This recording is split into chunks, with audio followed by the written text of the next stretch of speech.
YouTube videos. Yes, you can do them with awesome audio and have some options. Here's my options. These are what I use.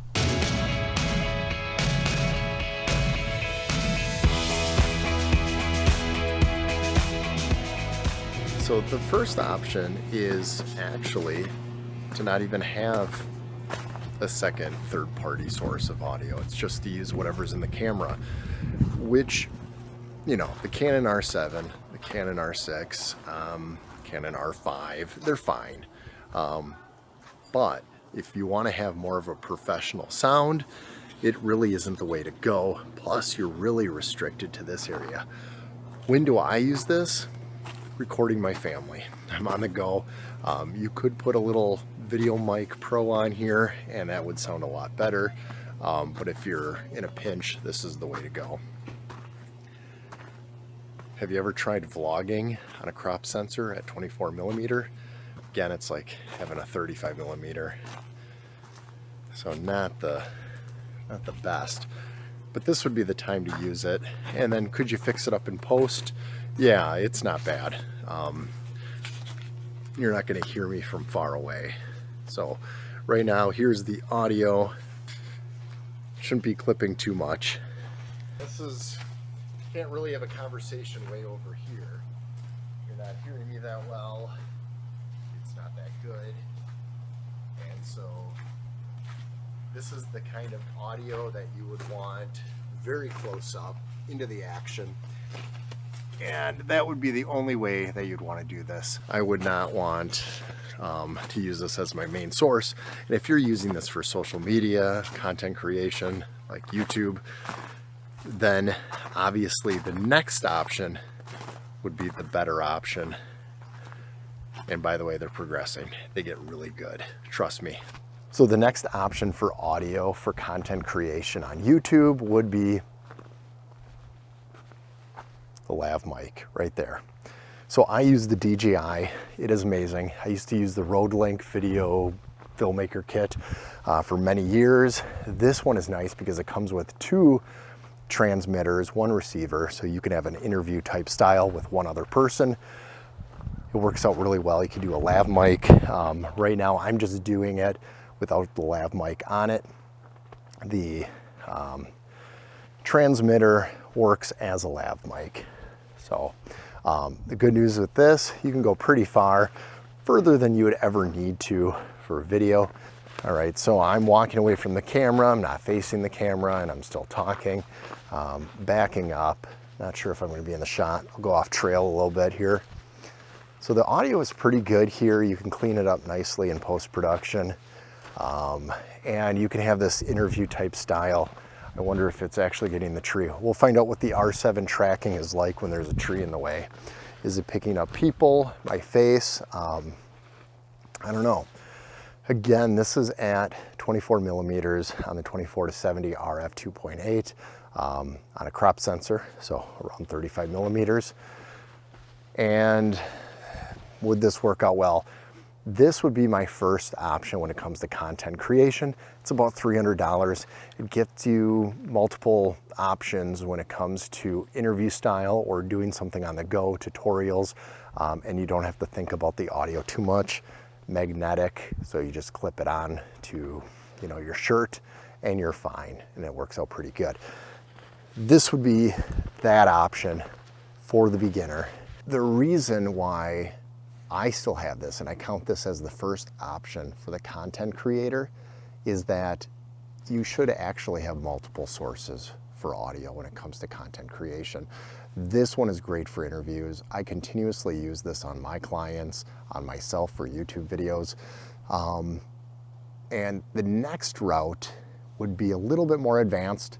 You still want to use this for certain situations. The other one, I'm going to show you that the next option would work out really well when it comes to interview styles, when you're remote, moving around at events like NAB or CES or any of those events, and you're trying to interview people and have awesome quality audio. That will never get ruined, and you can fix it all in post. So let's check out that audio. You know, with today's software, it's really easy to just do audio and syncing it in post. So in this case, I'll be using DaVinci Resolve to sync this audio. And, you know, obviously I don't have anything connected to the R7, just this Tascam X8, which is fantastic with this dead cat. And if I screw up the audio, it is in 32-bit float. So I can recover that. So if it's too low or too high, and so then it gives me that opportunity to walk around. This would actually work pretty good on an interview type style. So if you're going to CES 23 coming up in January, this would be good. NAB, you're doing interviews, this would work as well. You also have the 4 XLR hookups too. So this makes an amazing recorder for around $400. Highly recommend it. This would be the step up from doing, say, a wireless lav type mic.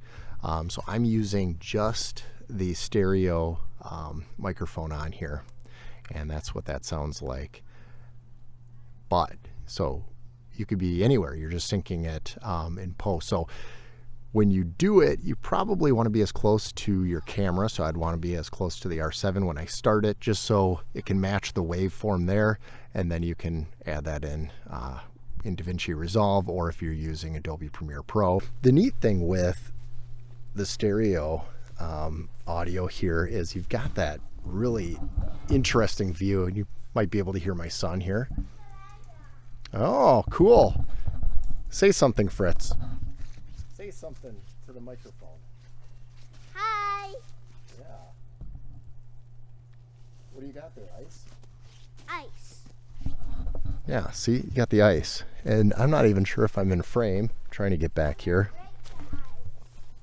And if you're curious, it is a 24 to 70 RF on there, 2.8, and I have it at the 24 millimeters, so the widest, which is about, I think, around 36 to 38 millimeter equivalent with the R7 to a full frame.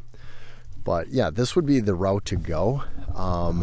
The other route to look at is adding something onto this XLR. Or if you have the Tascam XLR 2D connected to something, say the R7 or the R6 Mark II, you can add on a professional microphone, which that's what I'm going to talk about next, because that would be something you would have to add on to this, or you would add on to the $400 or $500 Tascam. So it does bring up the value, but your audio does get a little bit better too. Your flexibility may not be as good because you're going to have it stationary or have a boom pole operator walking with you. So the cheapest route, like the lav mic, is probably the better route to go if you're going to be moving and doing mobile. If you're going to do interview type style, the Tascam actually works really well, and you can also outsource these to different channels if you're going to connect your lav mic to it, and you can always add those channels in post when you want to use that audio.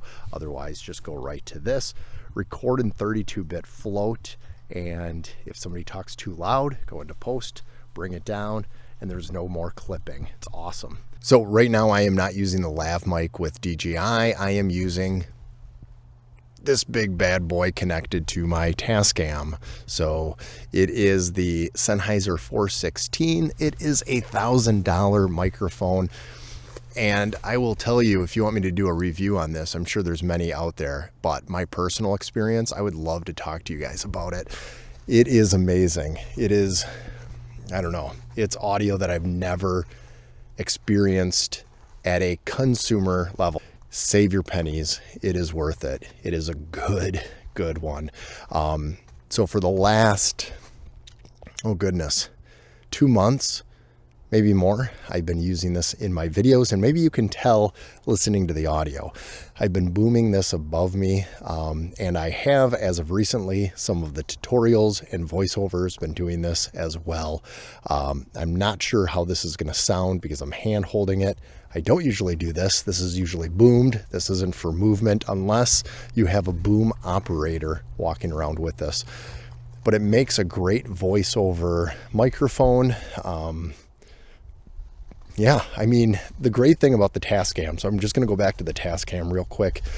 The Tascam offers you to hook up USB-C to your computer and connect this bad boy, and you can do podcasts using this microphone.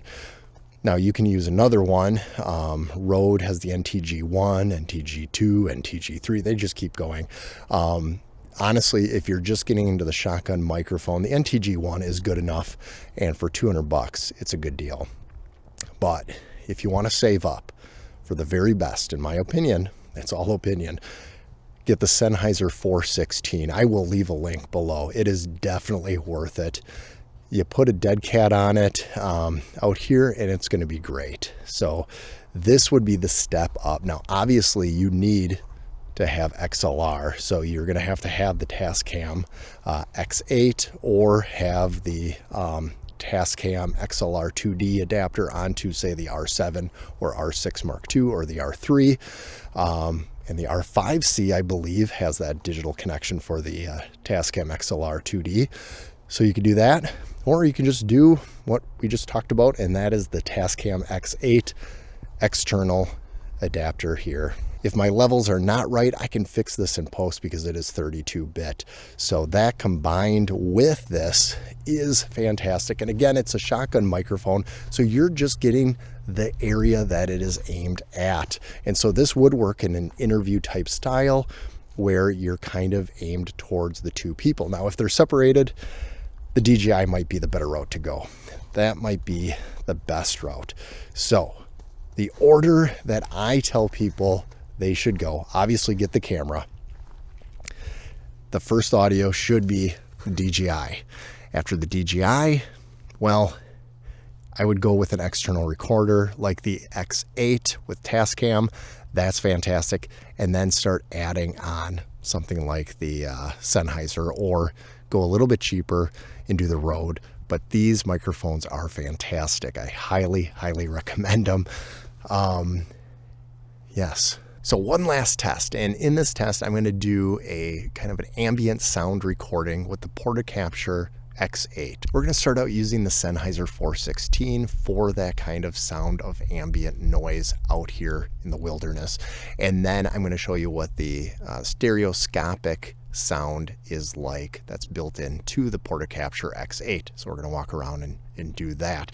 And this will give you an idea, because honestly, this is one of the reasons why I bought the Portacapture X8 by Tascam, because you can do a lot more versatile things in your production to get that ambient sound, overlay it later, and add on stuff like the Sennheiser. So let's start out with the Sennheiser. I'm going to walk around and we're going to see what that's like.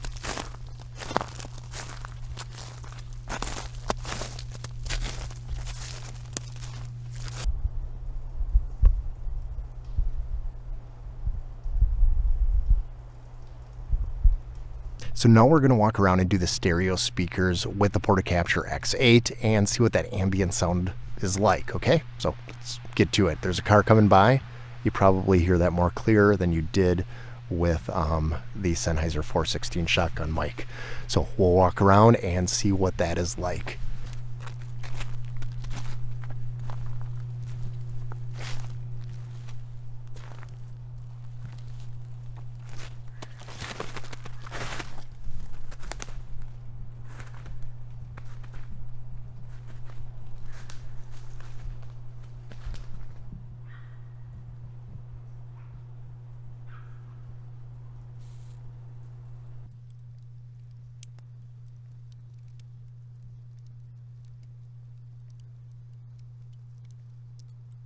Gotta love fires. If you want a real-world review of the Portacapture X8, I'm more than happy to do a review in the near future on that. I think it's important. There's a lot of reviews out there, but everybody has a different experience and different case when they use it. And so it'd be nice to see a different perspective. Mine is really kind of storytelling when it comes to businesses, and this works out well, getting that ambient background sound, and obviously something that's more portable when it comes to connecting XLR. So you have the DJI, you have the stereo microphone here on the Tascam, you also have the Sennheiser right here, and so all of these are recording at the same time. So it is nice to see what that sounds like when you are talking into a microphone. Plus they're all recording on separate channels. Sounds good. You probably heard my mother-in-law. If you want more in-depth reviews on the Tascam Portacapture X8 or the Sennheiser 416, leave a comment below telling me which one or both that you want more in-depth review on. I'm more than happy to do that. And if you haven't already, please subscribe to this channel where we're going to be getting a lot more content out, including the R6 Mark II, which comes in next week, and we will be reviewing that. And stick around for the next video that the algorithm tells you to watch. They're probably right, and you'll probably enjoy it.